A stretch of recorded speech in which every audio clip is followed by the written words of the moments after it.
Hello everyone, it's Christine here and it's great to be back. I'm back to share a Stitchery swap square that I have created for the lovely Angela.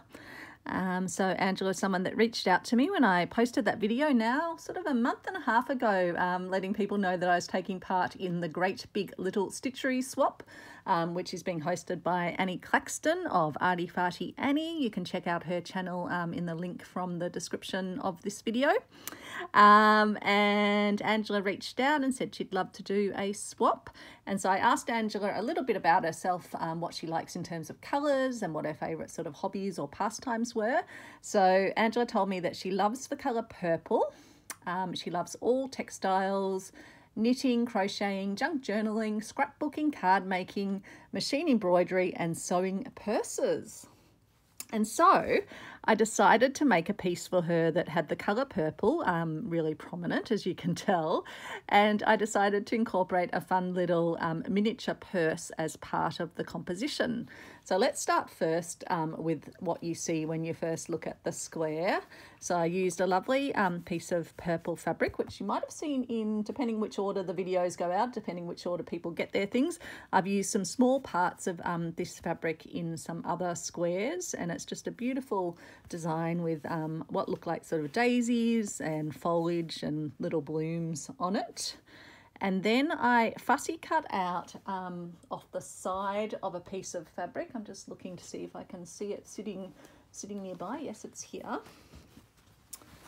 So it has these cute little squares, which again I've used one or two of those already.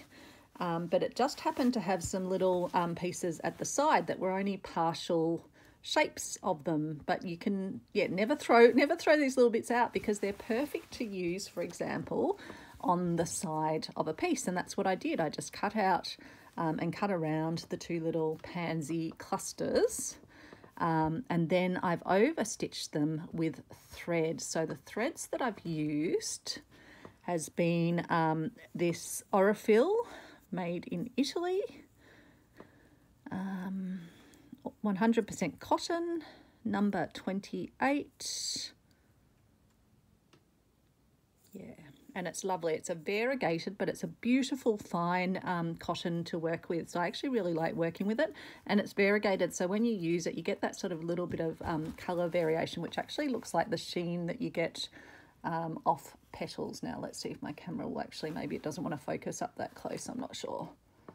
It's struggling a little bit to focus today, I think. So we'll leave it down there.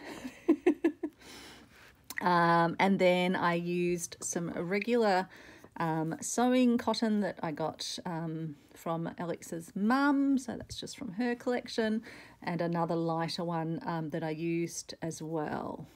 So those last two I think are just polyester cotton. So I used the lighter one on the outer area and then the darker one in both of these areas. And it's lovely because you can still see the coloration of the fabric underneath, but it just gives those really sort of petal and gives that dimensional sense. And as you can see on the back, they're only very short stitches because you're sort of popping up and down next to where you pop out is where you then pop back into the fabric.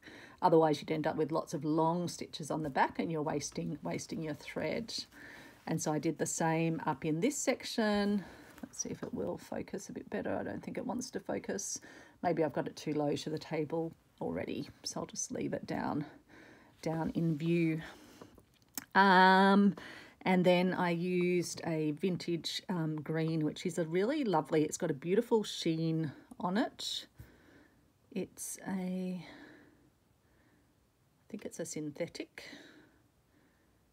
Says Molen Lake, so maybe it's from Europe somewhere, but yeah, it's lovely one. So I use that to do the little leaf definition. Again, just thread painting, as much or as little as you want, but yeah, I just did it over here because as well it's great to anchor down your piece. So I just went right to the edge and just went slightly over and then just popped down into the fabric, so all these edges are nicely appliqued on because they're raw edges, so you want to make sure they're held with stitches.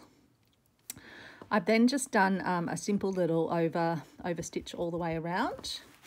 So you can see that on the back, runs all the way around except in the sections where I had done my stitching, and that holds this backing piece of fabric down. And then we come to the little purse element. So yeah, Angela told me that, yeah, she loves sewing purses. And so I've made my own little purse for her.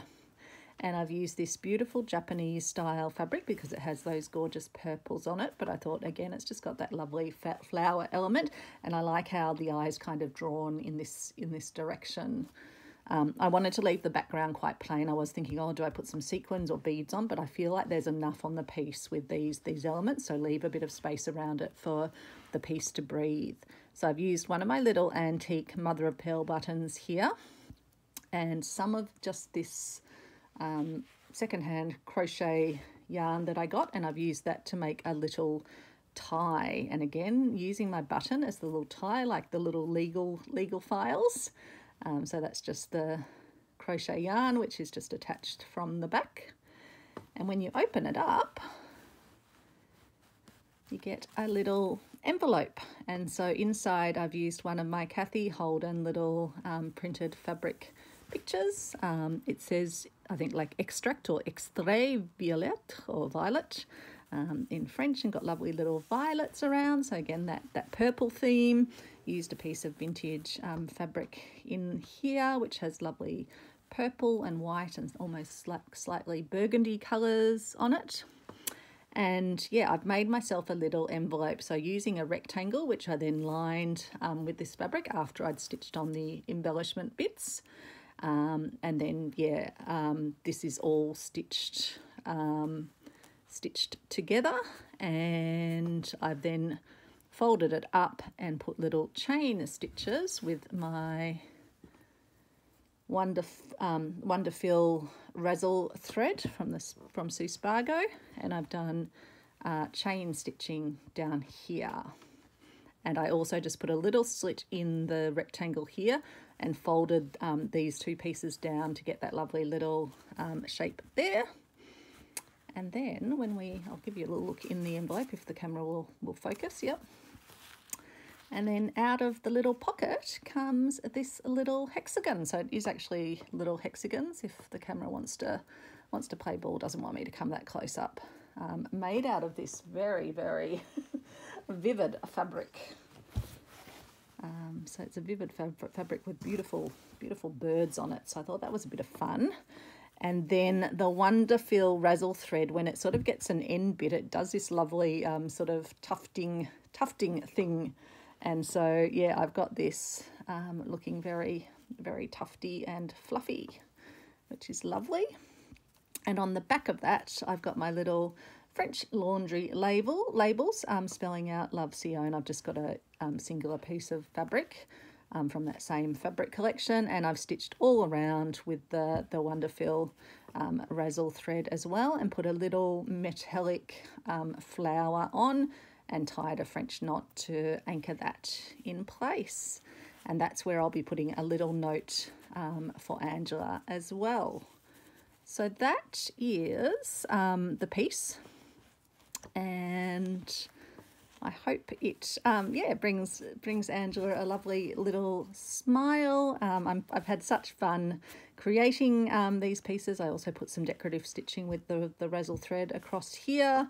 And it's just, yeah, I love thread painting. I just absolutely love the way these pansies are working out. I'm going to definitely have to do some for myself as well when I've got all my Stitchery swap squares off on their way. So when you see this video, it will be because Angela's actually received her parcel, and I'll speak to you soon. Hope you're having a great crafty day as well. Take care, everyone. Bye.